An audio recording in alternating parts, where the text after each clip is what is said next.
Hello students, today we are going to start our next topic of class 9th science chapter 5th the fundamental unit of life and the topic is nucleus. So let's start the topic. Remember the temporary amount of onion peel we prepared. जो हमने onion peel की temporary slide बनाई थी वो कैसे बनाई थी। We had put the iodine solution on the peel. हमने जो टेम्प्रेरी स्लाइड बनाई थी ऑनियन पील की उस पर आयोडीन सोल्यूशन डाला था।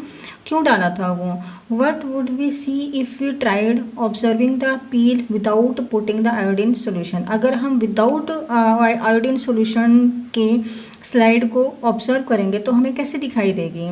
Try it and see what the difference is. हमने देखना है कि इसमें क्या डिफरेंस है कि अगर हम जो आयोडीन सोल्यूशन है वो डालकर स्लाइड ऑब्जर्व करेंगे तो वो कैसे दिखाई देगी, और विदाउट आयोडीन सोल्यूशन अगर हम टेम्परेरी स्लाइड बनाएंगे ऑनियन पील की तो वो हमें कैसे दिखाई देगी। Then further when we put iodine solution on the peel, अगर हम आयोडीन सोल्यूशन डालते हैं did each cell get evenly coloured. क्या जो सेल का हर एक पार्ट है वो एक जैसा ही कलर एब्जॉर्ब करेगा। According to their chemical composition, different regions of the cell get colored differently. क्या इसमें बताया है इन्होंने कि जो सेल है, सेल में डिफरेंट पार्ट्स प्रेजेंट होते हैं, डिफरेंट कंपोनेंट्स प्रेजेंट होते हैं, डिफरेंट ऑर्गेनेलीज प्रेजेंट होती हैं, तो हर एक ऑर्गेनेली की जो केमिकल कंपोजिशन है वो अलग होती है, और उनकी अलग केमिकल कंपोजिशन की वजह से ही जो सेल के डिफरेंट पार्ट्स हैं वो अलग अलग जो कलर हैं वो एब्जॉर्ब कर पाते हैं। According to their chemical composition, different regions of the cell get coloured differently. क्योंकि जो सेल है, सेल में डिफरेंट ऑर्गेनेलीज प्रेजेंट होती हैं और डिफरेंट ऑर्गेनेलीज की जो केमिकल कंपोजिशन होती है वो अलग होती है, और इसी वजह से जो डिफरेंट रीजन्स हैं, different regions appear darker than the other. तो इसी वजह से जो अलग अलग रीजन्स होते हैं सेल के, वो कुछ से सेल जो आयोडीन सॉल्यूशन है वो ज़्यादा एब्जॉर्ब कर लेती हैं और कुछ कम एब्जॉर्ब कर पाती हैं। तो जो ज़्यादा एब्जॉर्ब करेंगी वो डार्कर आपको दिखाई देंगी, और जो कम एब्जॉर्ब कर पाएंगी आयोडीन सॉल्यूशन को वो थोड़ा कम डार्क दिखाई देंगी आपको। अपार्ट फ्रॉम आयोडीन सोल्यूशन के अलावा we could also use safranin solution और methylene blue solution to stain the cell. Iodine solution के अलावा हम सैफरनिन सोल्यूशन और मिथाइलिन ब्लू सोल्यूशन भी यूज़ करते हैं सेल को स्टेन करने के लिए। We have observed cells from an onion. अभी हमने पीछे ऑनियन की टेम्प्रेरी स्लाइड बनाई थी। Let us now observe cells from our own body. अब हम ह्यूमन बॉडी की जो टेम्प्रेरी स्लाइड है, सेल्स की टेम्प्रेरी स्लाइड है वो बनाएंगे। Now activity 5.7, let us take a glass slide with a drop of water on it. हमने एक ग्लास स्लाइड लेनी है और उसके ऊपर 1 ड्रॉप ऑफ वाटर डालनी है। Using an ice cream spoon gently scrap the inside surface of the cheek. अब हमने एक आइसक्रीम स्पून लेना है और उसकी हेल्प से हमने जो हमारा चीक है उसके इनसाइड सरफेस से स्क्रैप करना है, और अंदर से हमने स्पून को थोड़ा सा स्क्रैप करना है। Does any material get stuck on the spoon? With the help of a needle, we can transfer this material and spread it evenly on the glass slide kept ready for this. अब हमने किसकी help से, एक needle लेनी है। Needle की help से हमने जो स्पून के ऊपर जो भी सरफेस आया है उस सरफेस को हमने स्लाइड के ऊपर ट्रांसफ़र करना है और उसको इवनली स्प्रेड करना है स्लाइड के ऊपर, ठीक है। Then do colour the material, we can put to colour the material we can put a drop of methylene blue. अब हमने इस मटीरियल को कलर देने के लिए मिथाइलिन ब्लू की कुछ ड्रॉप्स उस पर डालनी है। Then now the material is ready for observation under microscope. अब हमने इस स्लाइड को अंडर द माइक्रोस्कोप ऑब्जर्व करना है, लेकिन उससे पहले हमने स्लाइड के ऊपर कवर स्लिप रखनी है, ठीक है। What do we observe? What is the shape of the cell we see and draw it on the observation sheet? हम जो हमने टेम्परेरी स्लाइड बनाई है वो स्लाइड में हम क्या ऑब्जर्व करेंगे, and what is the shape of the cell we see. जो हम सेल देखेंगे उन सेल्स का शेप क्या है, ठीक है। Was there a darkly colored spherical or oval dot-like structure near the center of each cell? This structure is called nucleus. Were there similar structures in onion peel cells? तो हम जो cell हमने observe की थी अभी जो हमने चीक sales ली थी उनमें हम क्या देखते हैं कि एक डार्क कलर का स्फेरिकल डॉट लाइक स्ट्रक्चर हमें सेंटर में दिखाई देगा हर एक सेल के, और इस स्ट्रक्चर को हम क्या कहेंगे, this structure is known as cell. और were there similar structure in onion peel cells, क्या इसी तरीके से इसी तरह के जो स्ट्रक्चर्स हैं वो हमें ऑनियन पील स्ट्रक्चर्स सेल्स में भी दिखाई दिए थे? यस, ये स्ट्रक्चर्स हमें ऑनियन पील सेल्स में भी दिखाई दिए थे। The nucleus has a double layered covering called nuclear membrane. Nucleus के चारों तरफ डबल लेयर्ड कवरिंग प्रेजेंट होती है जिसको हम न्यूक्लियर मेम्ब्रेन कहेंगे। The nuclear membrane has pores which allow the transfer of material from inside the nucleus to its outside, that is to the cytoplasm। और nuclear membrane पर छोटे छोटे pores होते हैं, छोटे छोटे छेद होते हैं जिससे कि जो भी मटेरियल है वो न्यूक्लियस से बाहर की तरफ ट्रांसफ़र हो सके from the nucleus to the cytoplasm. The nucleus contain chromosomes, nucleus में क्रोमोसोम्स प्रेजेंट होते हैं which are visible as rod shaped structures, जो कि हमें रोड शेप स्ट्रक्चर के दिखाई देते हैं, रोड की शेप के दिखाई देते हैं। बट कब दिखाई देंगे? Only when the cell is about to divide, जब सेल डिवाइड होने को होती है तभी हमें जो क्रोमोसोम्स हैं वो रोड शेप में दिखाई देंगे। Chromosomes contain information for inheritance of features from parents to next generation in the form of DNA molecule। Chromosomes में ही ये इन्फॉर्मेशन स्टोर होती है कि जो हमारे करेक्टरिस्टिक हैं हमें हमारे पेरेंट्स से मिलती हैं वो characteristic from parents to next generation pass होते हैं। ये इन्फॉर्मेशन क्रोमोसोम्स में स्टोर होती है और ये किस फॉर्म में स्टोर होती है? In the form of DNA molecule. DNA is the deoxyribo nucleic acid, ठीक है। और जो इनहेरिटेड करेक्टरिस्टिक्स होते हैं वो जैसे कुछ एग्जांपल्स हैं आपके हेयर कलर हो गया, हेयर टाइप हो गया, ईयर लोब अटैच है कि नहीं है, आई कलर हो गया। These are the some examples of inherited characters which transfer from one generation to the next generation. Chromosomes are composed of DNA and protein, जो क्रोमोसोम्स है वो डीएनए और प्रोटीन के बने होते हैं। DNA molecules contain the information necessary for the constructing and organising cell. जो DNA है, डीएनए मॉलिक्यूल के अंदर ही ये इंफॉर्मेशन होती है कि जो सेल है, सेल की कंस्ट्रक्शन और उसके ऑर्गेनाइजेशन की जो इन्फॉर्मेशन है वो डीएनए मॉलिक्यूल में ही प्रेजेंट होती है। Functional segment of DNA are called genes, जो डीएनए का फंक्शनल सेगमेंट है वो जीन्स होते हैं। In a cell which is not dividing, this DNA is present as part of chromatin material। अभी जो सेल डिवाइड नहीं हुई है तो उस सेल में जो डीएनए है वो क्रोमेटिन मटेरियल की फॉर्म में प्रेजेंट होता है। जो chromatin material is visible as entangled mass of thread like structure.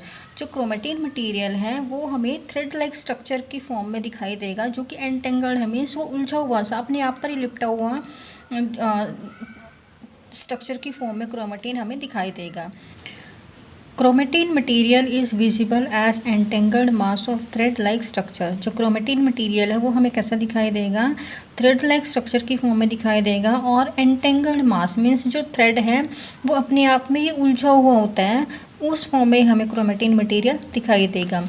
Whenever the cell is about to divide, जब सेल बिल्कुल डिवाइड होने को होती है, the chromatin material gets organized into chromosomes। तो जो क्रोमेटिन मटेरियल है वो क्रोमोसोम की फॉर्म में ऑर्गेनाइज हो जाता है। The nucleus plays a central role in cellular reproduction। जो न्यूक्लियस हैं वो सेलुलर रिप्रोडक्शन में इम्पोर्टेंट रोल प्ले करता है। The process by which a single cell divides and form two new cells। तो सेलुलर रिप्रोडक्शन क्या है? ये वो प्रोसेस है जिससे कि एक सिंगल सेल डिवाइड होके टू न्यू सेल्स बना लेती है।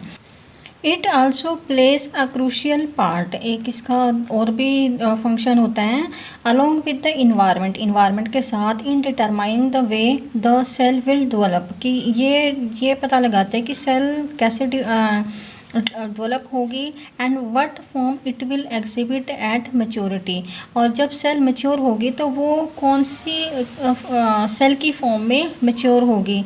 Bye directing the chemical activities of the cell, जो सेल की केमिकल एक्टिविटीज़ हैं उनको कौन कंट्रोल करता है, न्यूक्लियस कंट्रोल करता है, और ये न्यूक्लियस ही ये डिटरमाइन करेगा कि जो सेल है वो कौन से सेल की फॉर्म में, मीन्स कि जो सेल है वो आपकी मसल सेल की फॉर्म में डेवलप होगी या नर्व सेल की फॉर्म में डेवलप होगी, और ये कौन डिसाइड करता है, न्यूक्लियस डिसाइड करता है। In some organisms like bacteria the nuclear region of the cell may be poorly defined due to the absence of nuclear membrane। कुछ organisms ऐसे होते हैं जिनमें की जो nuclear membrane होती है वो absent होती है, ठीक है, जैसे बैक्टीरिया हैं। such an undefined nuclear region containing only nucleic acid, और इस तरह के जो nuclear region होते हैं उनमें न्यूक्लिक एसिड प्रेजेंट होता है, और ये न्यूक्लिक एसिड न्यूक्लियोइड की फॉर्म में प्रेजेंट होता है, ठीक है। Such organisms whose cells lack a nuclear membrane are called prokaryotes. ये जो ऑर्गेनिजम्स हैं जिसमें सेल में न्यूक्लियर मेम्ब्रेन एब्सेंट होती है, इन ऑर्गेनिजम्स को क्या बोलेंगे, प्रोकैरियोट्स, ठीक है। Organisms with the cell having a nuclear membrane are called eukaryotes, और जिन ऑर्गेनिजम्स में न्यूक्लियर मेम्ब्रेन प्रेजेंट होती है, ठीक है, उनको हम क्या बोलेंगे, eukaryotes. Prokaryotic cells also lack most of the other cytoplasmic organelles present in eukaryotic cell. जो प्रोकैरियोटिक सेल है, प्रोकैरियोटिक सेल में काफ़ी सारी जो साइटोप्लाज्मिक ऑर्गेनेलीज होती है, मीन्स साइटोप्लाज्म में जो ऑर्गेनेलीज प्रेजेंट होती हैं वो भी एब्सेंट होती है प्रोकैरियोटिक सेल में, ठीक है। Many of the functions of such organelles are also performed by poorly organized part of the cytoplasm, और इस तरह की जो ऑर्गेनेलीज होती हैं, जो ये ऑर्गेनेलीज प्रोकैरियोटिक सेल में एब्सेंट होती हैं, इन ऑर्गेनेलीज का फंक्शन कौन परफॉर्म करता है, साइटोप्लाज्म परफॉर्म करता है। The chlorophyll in photosynthetic prokaryotic bacteria is, जो फोटोसिंथेटिक प्रोकैरियोटिक बैक्टीरिया में जो क्लोरोफिल प्रेजेंट होता है, it is associated with membranous vesicles, ये मेम्ब्रेनस वेसिकल्स के साथ एसोसिएट होता है, but not with plastid as in eukaryotic cell, और लेकिन ये यूकैरियोटिक सेल्स में जो प्लास्टिड प्रेजेंट होता है उसके साथ क्लोरोफिल की कोई एसोसिएशन नहीं होती है। Next topic is cytoplasm. When we look at the temporary mount of onion peel as well as human cheek cells, we can see a large region of each cell enclosed by a cell membrane। जब हमने temporary slide बनाई थी onion peel की और human चीक cell की, तो उसमें हमने क्या देखा था कि उसमें एक बड़ा सा रीजन है हर एक सेल में जिसके चारों तरफ सेल मेम्ब्रेन प्रेजेंट है। This region takes up very little stain, और इस रीजन में जो स्टेन है वो बहुत कम हुई थी, मीन्स इसमें जो कलरिंग है वो बहुत कम आई थी। It is called the cytoplasm, इसको हम क्या कहेंगे, that is known as cytoplasm. The cytoplasm is the fluid content inside the plasma membrane. जो साइटोप्लाज्म है ये फ्लूइड कंटेंट है, फ्लूइड सब्सटेंस प्रेजेंट होता है जो कि प्लाज्मा मेम्ब्रेन के अंदर प्रेजेंट होता है। It also contains many specialised cell organelles, और जो प्लाज्मा मेम्ब्रेन है, प्लाज्मा मेम्ब्रेन के अंदर जो साइटोप्लाज्म प्रेजेंट है, इस साइटोप्लाज्म में ही काफ़ी सारी सेल ऑर्गेनेलीज प्रेजेंट होती हैं। Each of these organelles perform a specific function for the cell, और यही जो सेल ऑर्गेनेलीज होती हैं, यही सेल ऑर्गेनेलीज सेल के लिए अपना स्पेसिफिक फंक्शन परफॉर्म करती हैं। Cell organelles are enclosed by a membrane. जो सेल ऑर्गेनेलीज होती हैं, सेल ऑर्गेनेलीज के चारों तरफ भी मेम्ब्रेन प्रेजेंट होती हैं।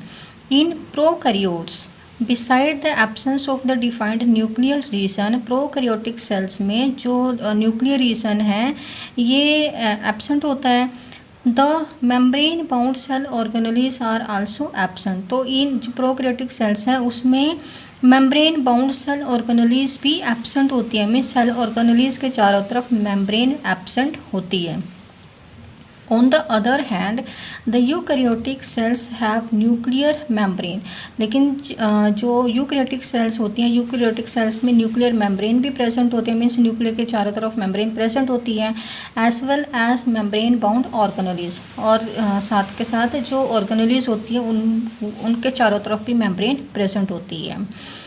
The significance of membrane can be illustrated with the example of virus. जो मेम्ब्रेन का सिग्निफिकेंस है वो हम एक एग्जाम्पल की हेल्प से देखेंगे कि जैसे वायरस है, वायरस के चारों तरफ कोई भी मेम्ब्रेन प्रेजेंट नहीं होती है, virus lacks any membrane and hence do not show characteristic of life.